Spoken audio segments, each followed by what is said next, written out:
I think that's before he even started on his killing spree. Just looking at that face, thinking, what the hell's going on in there? You know, never know.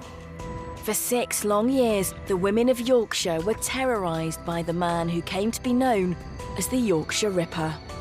Peter Sutcliffe did not give a damn about who he killed or even how he killed. Any woman was fair game. 13 women were murdered, with another 7 surviving the brutal attacks. It's extremely quick, it's violent. You know, he stabbed some victims 50 times. A ruthless killer on the street. At home, Peter Sutcliffe was a dependable son and brother. He'd help Mum, you know, with money, because Dad was very tight with his money. I'd go to Peter, as, you know, if I needed help with anything or a bit of advice. He wasn't a psychopath, he had feelings, so for him to go out and then murder all them women, it's just unless something happened to him that triggered him, I don't know, I'll never know.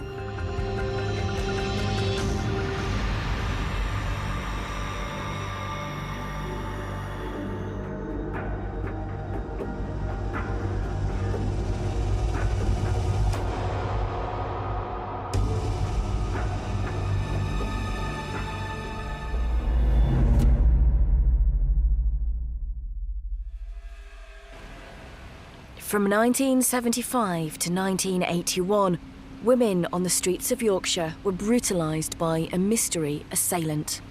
It starts in 75. We get something like 3 murders in 75 and 70, and then attacks where he doesn't actually successfully kill people because he's disturbed. We get another 4 in 77, and it becomes that nearly every 30 days we're getting a murder. The attacks and murders are what we call blitz attacks, and that's that they're extremely violent, extremely fast, and there's not a lot of sexual activity going alongside them. He was a misogynist. He hated women, all women. Everybody was frightened, especially women going out on the night on their own. Are you safe? I believe one of my sisters even carried a knife in her handbag because of this Ripper. Every woman were in fear of this man, you know. They were terrified of him. Carl Sutcliffe had no idea that the man feared by millions of women was in fact his brother Peter.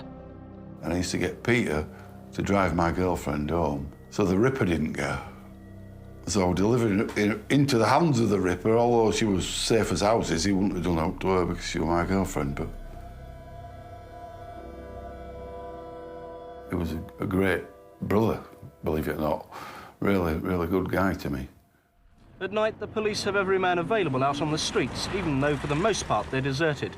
But their presence alone and their search for a lead cannot ease the common fear of the unknown. Just if, when and where the Ripper will kill again. Mum and Dad had 7 children, Peter being the eldest, then my sister under him was Anne, then Michael, then Maureen, then Jane and me, and there was Thomas, but he died when he was a baby. My father was John William Sutcliffe. He served in the Navy in the Second World War. My mum was Kathleen Francis Sutcliffe, formerly Coonan. My mum was lovely. Really nice woman. She tried her best with us, you know. We never went without. We ate well, but we wasn't very wealthy, to say the least. Carl and Peter's father, John Sutcliffe, was less of a warm presence in his children's lives. My dad was quite the womaniser, and he used to like to go to drink. He used to drink, you know, go to pubs quite a lot and just leave my mum at home. And he had various affairs as I was growing up. My dad, when he give you a beating, he give you a real beating. He'd punch you as a child, you know, he'd punch you in the face, kick you.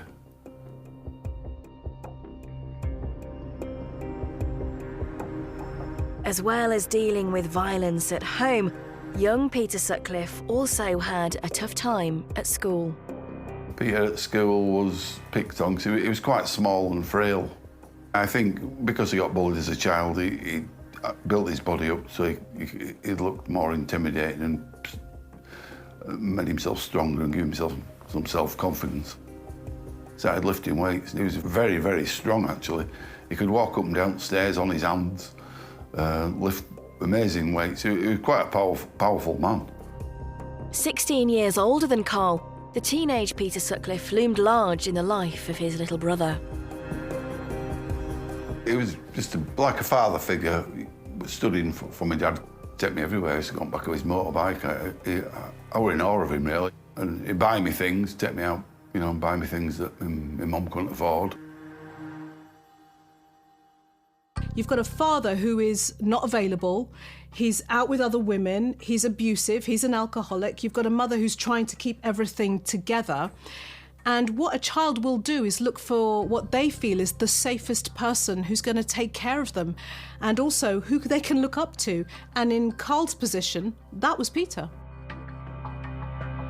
Just great big brother. He was fantastic. Also time for me.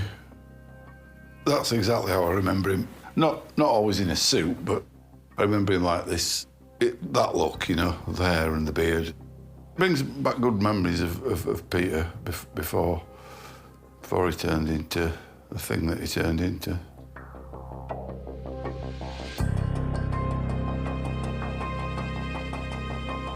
From a very early age, it's becoming clear that Peter Sutcliffe's family had no idea that he had this whole secret life that he lived.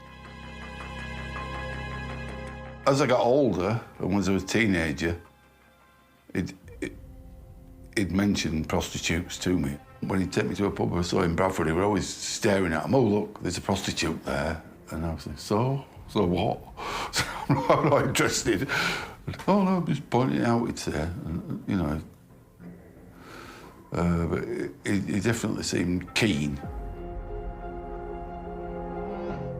He was very interested in women, but I just don't think he had the confidence, maybe, to talk to them and chat to them.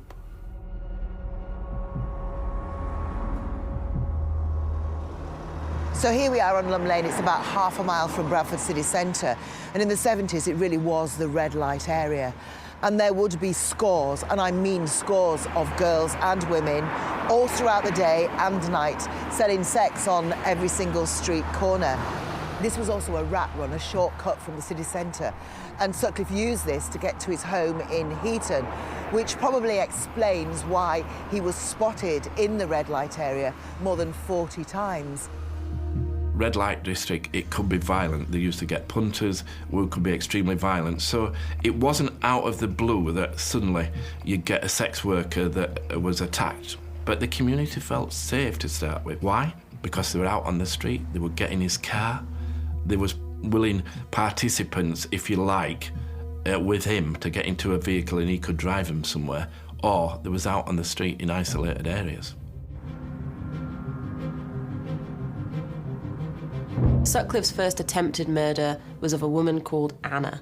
Now, Anna was a sex worker, and Sutcliffe had tried to solicit her, and she'd rejected his advances. Sutcliffe stalked Anna before attacking her with a hammer, slashing her stomach with a knife, and then leaving her for dead as he fled after being disturbed by a neighbour. We're in Halifax town centre. The Royal Oak Public House behind us. Olive Smell is a cleaner in the town. She'd come with some friends Friday evening just to have a drink before going home. So taking her husband Harry a fish and chip supper home, and her friends give her a lift up to Bootown. Sutcliffe followed in his car. He'd been drinking in this pub with his friend. He'd made some remark that he thought she was a sex worker. He saw her go down the cobble street to her home address, and he struck. And he struck with the hammer, knocking her to the floor, and then slashed her across the buttocks. He was disturbed, otherwise she would have died. In 1975, police did not link the attacks on Anna Rogulski and Olive Smelt, nor did they link a strikingly similar assault later that month on 14-year-old Tracy Brown. which the teenager survived. He was looking for women in a vulnerable situation, be it student, be it nurse, be it schoolgirl in Silsden, be it somebody in Keighley, any woman on their own. Sutcliffe's first murder victim was a woman called Wilma. A lady that's out to earn her money on the streets, and she didn't turn up home. She'd been bludgeoned to death and left on Scott Hall playing fields. It was like a no-go area. Sutcliffe hit her over the head in order to incapacitate her before proceeding to slash and brutalise her body. And then all of a sudden, Mum went as the second victim.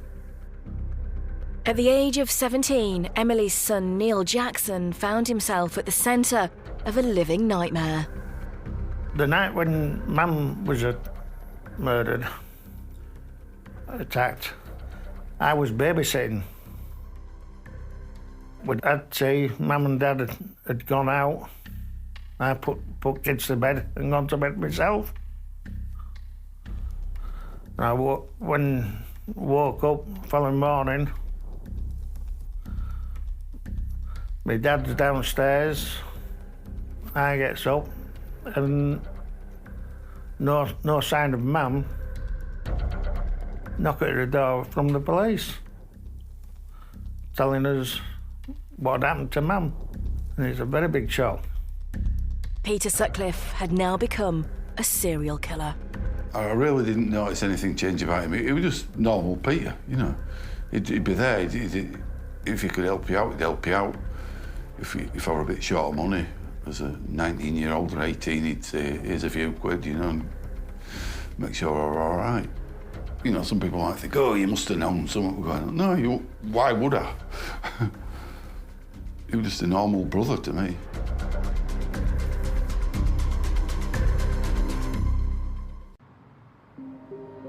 When he was growing up, Peter Sutcliffe's relationship with women was complex.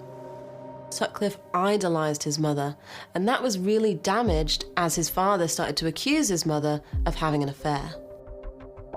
Once my dad had found out my mum was having an affair with the local policeman. I think she was getting revenge after years of him cheating. My dad took my elder siblings to the hotel and caught my mum with the man, which must have been quite embarrassing for her. Peter Sutcliffe would later tell a psychiatrist that his mother's affair had broken up his happy family. He'd also claimed that 2 girlfriends had cheated on him.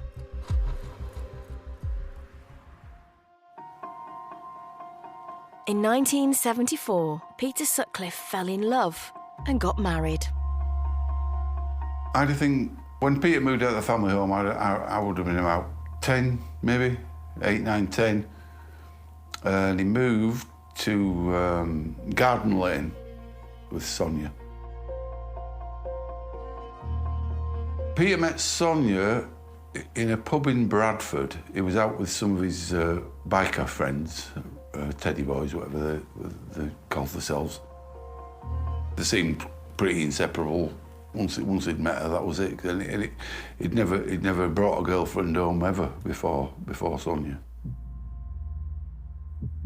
Sutcliffe's first known crime was the physical assault of a woman. And what we know is that in the lead up to this, he'd previously been rejected by a sex worker who'd stolen his money, and he'd went out looking for this woman. He couldn't find her. Instead, he targeted a totally random woman using a large rock that he'd put in a sock in order to hit her over the head with serious force.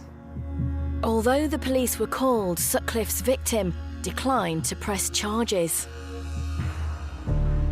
By 1976, Peter Sutcliffe had become a killer. His second victim had been Emily Jackson, a sex worker in Leeds. They labelled them prostitutes. They were innocent victims, they all were. They weren't treated any different to anybody else. You know, you wrap your arms around the victims of murder and the family, you know, to try and console them.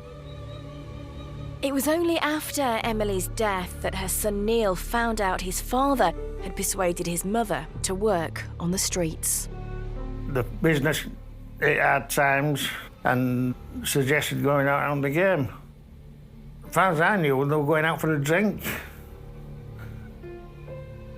4 or 5 nights a week.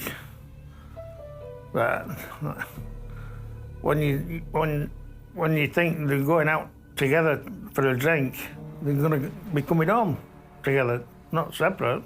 It's like a shock, realising what she's been doing. 5 women had been attacked in the same way, in the same area, in less than a year. 2 had died of their injuries. It's a very sad fact that the murders of Wilma, Emily in Leeds didn't really have an impact. They were kind of dismissed by the Nationals as just the murders of a prostitute, just the murders of a good time girl. And in fact, the first 2 murders weren't connected for what would be another year. In early 1977, 2 more women were murdered, Irene Richardson and Patricia Atkinson. It was like every 2 or 3 months. It'd go off scene, and then all of a sudden it would be back. Another one. And every time there were another one, there'd be a photo of Mum, Wilma McCann, Irene Richardson. There were different ones. Showed that every time there was murder. It was very hard. By the spring of 1977, it had finally dawned on the police, the press and the public that a serial killer was operating in Yorkshire. It started with, somebody that's attacking sex workers. Why? Who is he? Why?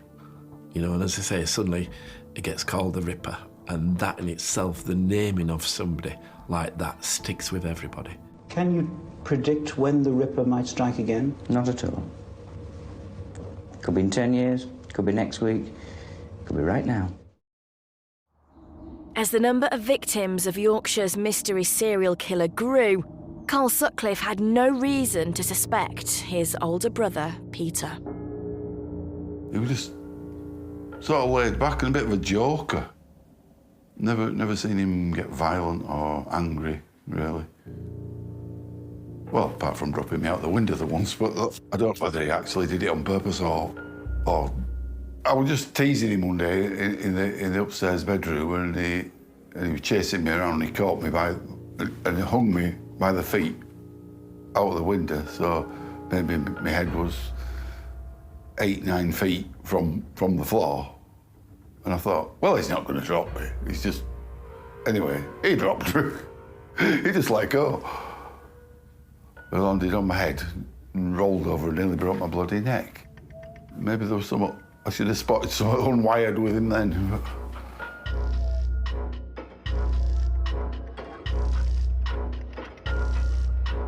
In June 1977, a teenage girl, Jane MacDonald, was murdered in Leeds. A beautiful young girl who just happened to be in an area near to the red light area, on her way home from a night out with her boyfriend. When beautiful, pretty Jane MacDonald, with that blonde hair, suddenly became the focus of the murder hunt, then the Nationals were all over it. Journalists, flocked, and it became the story it became. Jane MacDonald, I think she was 16 in Leeds, she wasn't a sex worker. And that didn't seem to have as much effect as on the inquiry. He actually progressed through, away from the red light district. Was that because of the police attention? He knew the police because the police were all over it. It was common knowledge that police were taking car numbers. So did he look elsewhere? The police became almost obsessed with the connection to prostitution. They described Jane MacDonald's murder in Leeds as a mistake. So if you weren't frequenting red light areas, if you stayed away from them, then you were safe. by inference. Over the next 6 months, Sutcliffe attacked 6 more women. Maureen Long was left for dead and spent 9 weeks in hospital recovering from her injuries. The next victim did not survive, but her murder yielded a clue that brought the police the closest they'd ever been to catching the killer.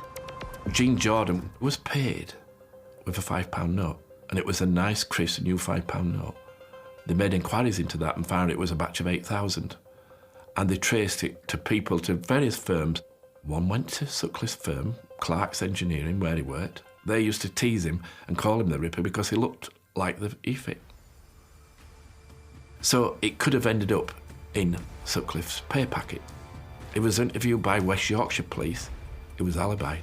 You know, he was at home that night or he was here. I wasn't aware that Peter had come on police radar. I found out afterwards that he'd been questioned a few times after they caught him, but he never mentioned it to me, ever, that he'd been questioned by the police. In December 1977, Marilyn Moore became Sutcliffe's next victim. She survived and provided police with an accurate description of her attacker's appearance. Somehow, the connection was still not made, and the Ripper killed again. What was really sad about Yvonne Pearson, and I think in a way underlines the sad lives that these women were living, was that her body wasn't found for several months after he killed her. Sadly, nobody looking for her, nobody reporting her as missing. Just 10 days later, 18-year-old Helen Rittker became Sutcliffe's 8th murder victim. Her and her sister had gone out. They got this agreement between each other. If anybody picked them up, then they'd take the car number, and if they weren't back in an hour, they'd call the police. Sadly, it didn't work because Helen got picked up by Sutcliffe.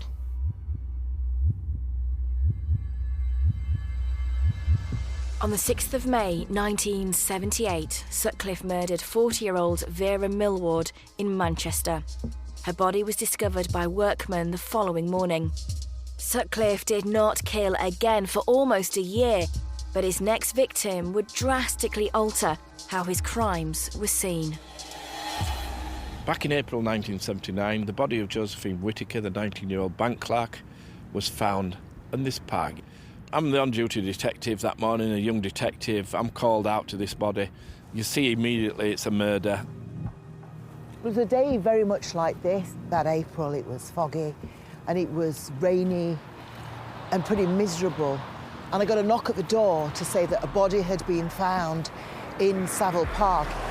The last thing I thought was that this would be a Ripper attack.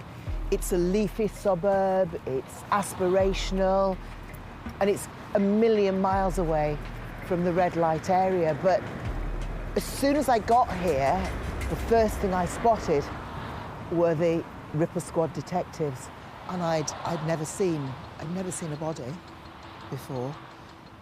And I was absolutely horrified to arrive here and to be able to make out the face of a young girl. Without admitting it, from that moment, police knew that they'd got it wrong, that this wasn't a man out to murder prostitutes, but that no woman was safe. And in fact, that's the first time we ever heard those words, no woman, anywhere, anytime, is safe. Hundreds of feminists marched through the city demanding that the police should put a 9 o'clock curfew on men until the Ripper is caught. That may seem a trifle bizarre, but the fact is that thousands of women are already under their own self-imposed curfew.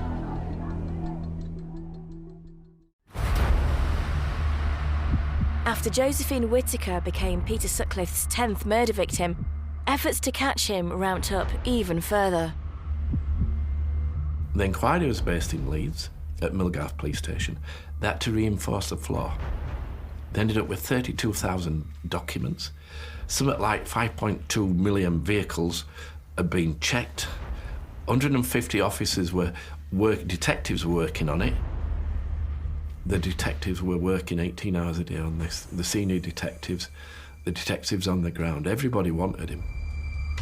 The public was aware now that all women were potential victims of the Ripper. I used to go to the pictures with my girlfriend, and Peter and Sonia, when we'd been out, I'd just ask him if he'd run her home, you know, and what he spoke to her about on the way home, I don't know, because it was only like 2 mile drive, you know, 5 minutes. In the early summer of 1979, the Ripper investigation was derailed by a taped message to the police purporting to be from the killer himself. The speaker's accent was traced to the northeast of England.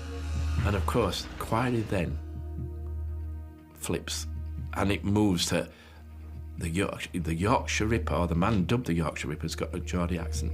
The tape was played in every supermarket, it was on the radio, it's on the television. There were posters on every wall, help us catch the killer. Since the voice of the man who claims to be the Ripper was broadcast last night, specially set up switchboards in Leeds, Halifax and Sunderland have been flooded with calls.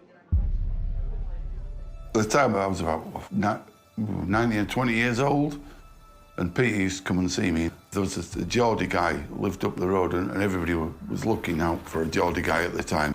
And this Geordie guy had the same beard and the moustache, the goatee beard, as the Ripper, the same hairdo as the artist's impression to the Ripper. I remember one night it was dark, and I went out my window and he was walking past, and Peter happened to be there visiting me. I said, "Peter, is that bloody Ripper there?" I said, I'm sure he's a Ripper. And he had a look at it. He said, "No, probably not." I said to him, "If I ever caught that Ripper, I'd cut his bloody balls off." And then he got right upset. And he was nearly crying, and he stormed off. But I didn't put 2 and 2 together. You wouldn't think, "Oh, my brother must be the Ripper," because I just thought he must have had some problem with his marriage and he'd come to talk about it, and there's me blathering on about this Ripper.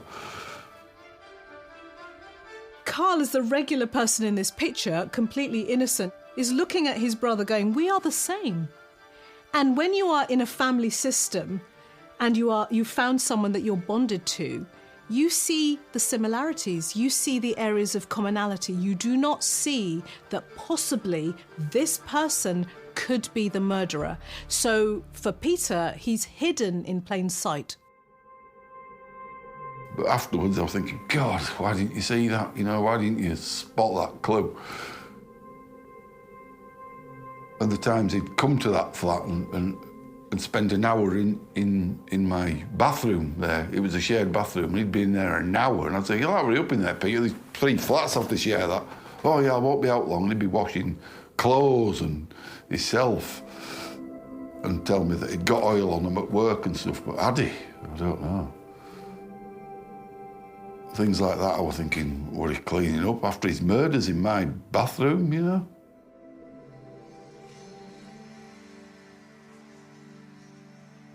The so-called Wearside Jack tapes from a man claiming to be the Ripper delayed the real killer being caught and cost more women's lives.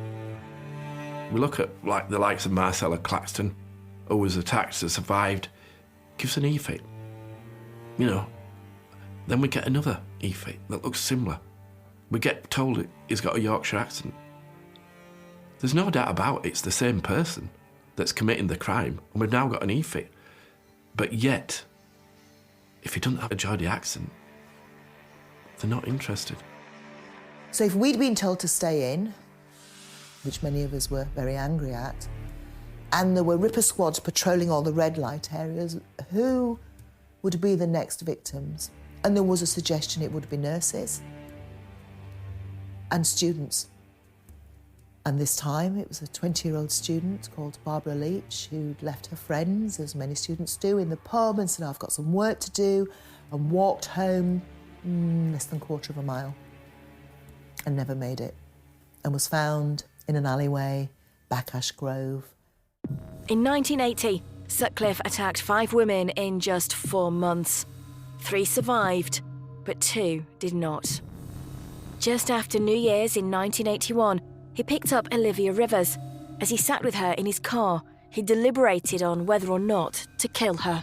He's gone to Sheffield, red light district. The sex worker in question is picked up. Sergeant and PC, marked police car. stops, starts talking to him.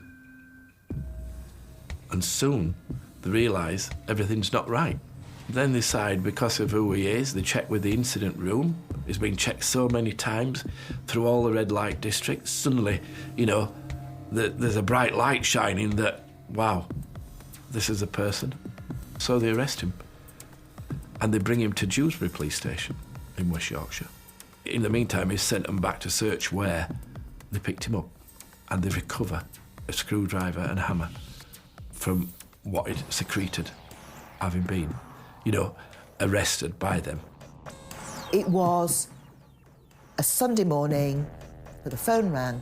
My husband answered it and said, "It's West Yorkshire Police." So I got to the phone and he went, "I'm going to read you a statement. A man has been arrested in connection with the so-called Yorkshire Ripper murders. He will appear at Dewsbury Magistrates tomorrow morning." Dropped the phone. I got in my car and I didn't go home for 3 days. When he's arrested, of course, an opportune moment, is arrested. He's got an inverted V-neck jumper on underneath his trousers. The V-neck is so his genitals are clear. He's got pads to his elbows and his knees so that when he's knelt down with his victims, it's comfy. And it shows the amount of planning he goes into. And of course, he's interviewed by the officers. He's interviewed, I think, over 3 days. And he basically talks. We all went to the press conference that Sunday night at Dewsbury Police Station, and there were people coming out on the streets. There were people outside that station. There were people outside our radio station. Is it true? Has he been caught? Is it true? They wanted their lives to start again. I was at work and somebody heard it on the radio and told me. So that night I come home and I watched the news. It was like a relief, big weight off my shoulder, knowing they've got the killer and knowing ladies can be relief of being murdered. 16 miles away in Bingley, Peter Sutcliffe's family were about to find themselves at the centre of the storm. I nearly passed out. I thought, nah. Then I thought, oh, they must have got the wrong guy. Bloody big mistake, this. It can't be our Peter, for Christ's sake.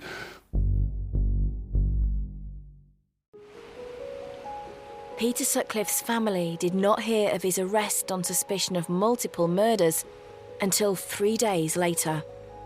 I was in between jobs and I thought I'd go into the local library. And I went in and I was walking around and there was this chap with this, I think it was the Sun, I think it was. And I walked past and just glanced at the paper and it was a double spread of picture with Peter's house there. So I read it and that's how I found out. Which was a real shock to me, anyway.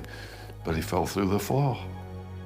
I went up to my sisters and all the family had gathered at my sister's and there were press everywhere, just reporters.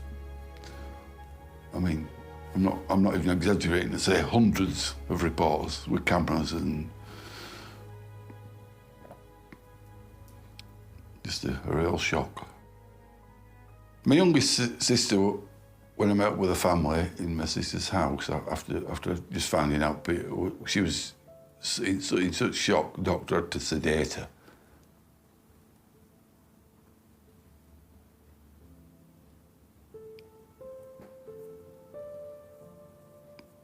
Yeah, it wasn't very nice, not very nice. I was in shock, but, you know, it upset me to see my sisters like that, you know.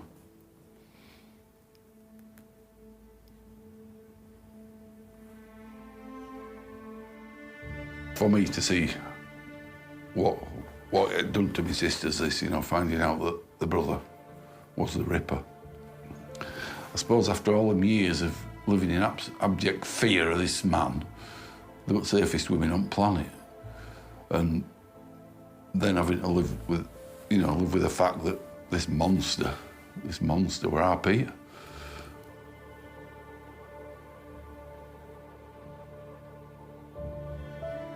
My mum died only 3 or 4 months before. Luckily, she never found out about it. It would have destroyed her. To find yourself in a position where, retrospectively, you recognise that the person you thought you knew, you didn't know at all, can be horribly traumatising, because you then start to question everything. Who am I? Why didn't I see that? Could I have stopped them? What's going on? What's my part in this? And I think it leaves the victims ripping themselves apart, trying to make sense of a devastating, depraved situation. My initial thought was, with the court, they've got the wrong man. It's not Peter, no chance. So they're going to let him go. I thought in a day or two they'll be out and they'll be back searching for him. So I decided I best go to Armley Jail and talk to him. Just sat down across from him and said, "You haven't done this, have you, Peter?" He said, "I'm afraid I have." And I said, "Why? Why?" And he said, "Oh, just cleaning up, our kid, just cleaning up." I said, "What?" He said, "Just cleaning up." And I couldn't even speak to him then. I couldn't reconcile the Yorkshire Ripper with Peter. The man I'd grown up to like a father figure. Well, this sadistic madman, brutal murderer, my brother. God. Just... No.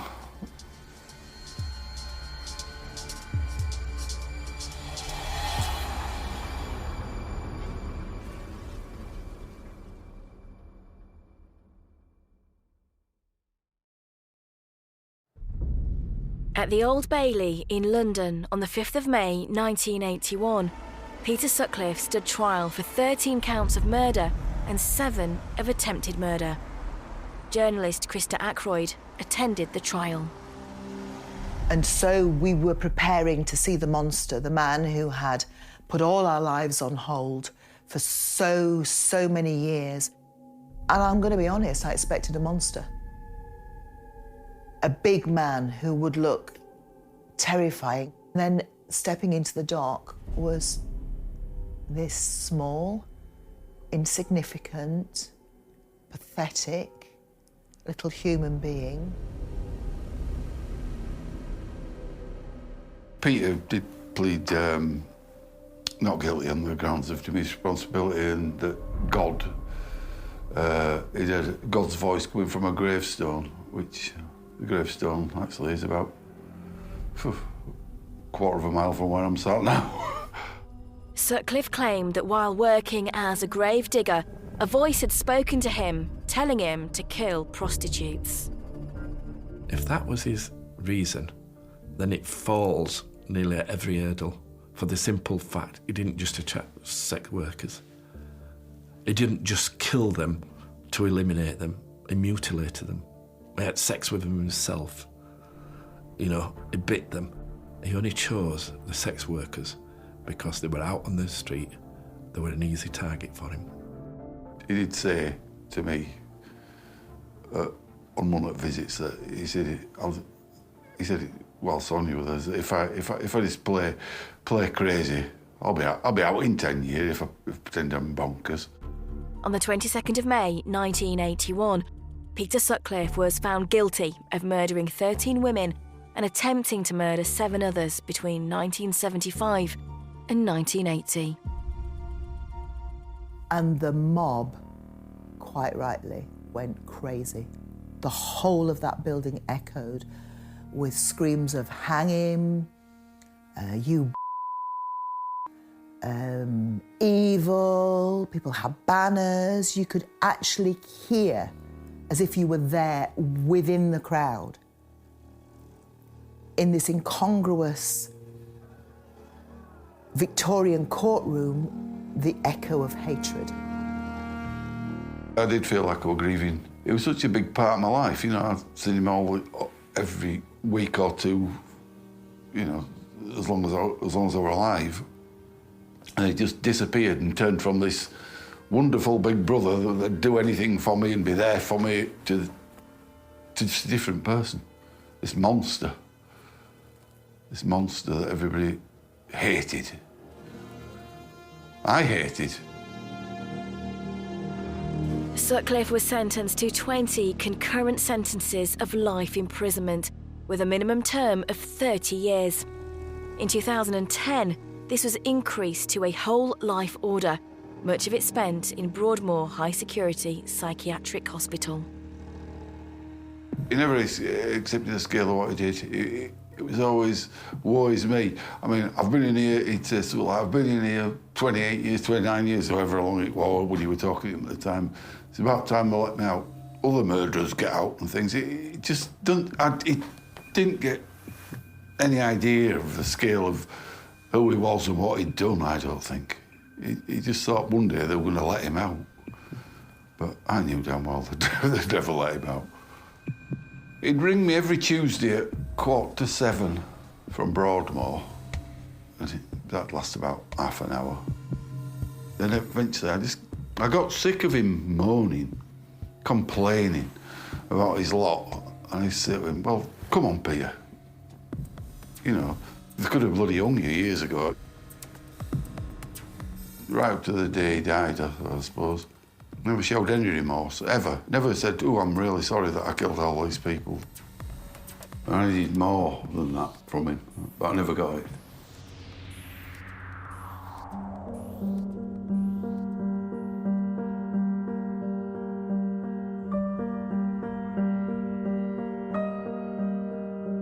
In a way, I might sound a bit callous, but a bit of a relief. I knew my brother, and I was upset that my brother had died, but it was a relief that it was finally over. You know, it was over. I didn't have to... I could proper put him out of my mind now. He's gone. He's gone, you know. One thing about Peter Sutcliffe that people perhaps don't know is that 26 children or thereabouts grew up without their mum because of him. And that's horrendous. When Sutcliffe killed Mum, he did not just kill Mum, he killed the family. Everybody went separate ways.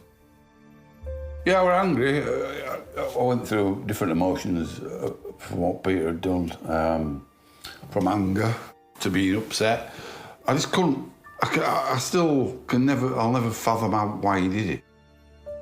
I'll never be able to make sense of what he did. How do you make sense of that? I don't know.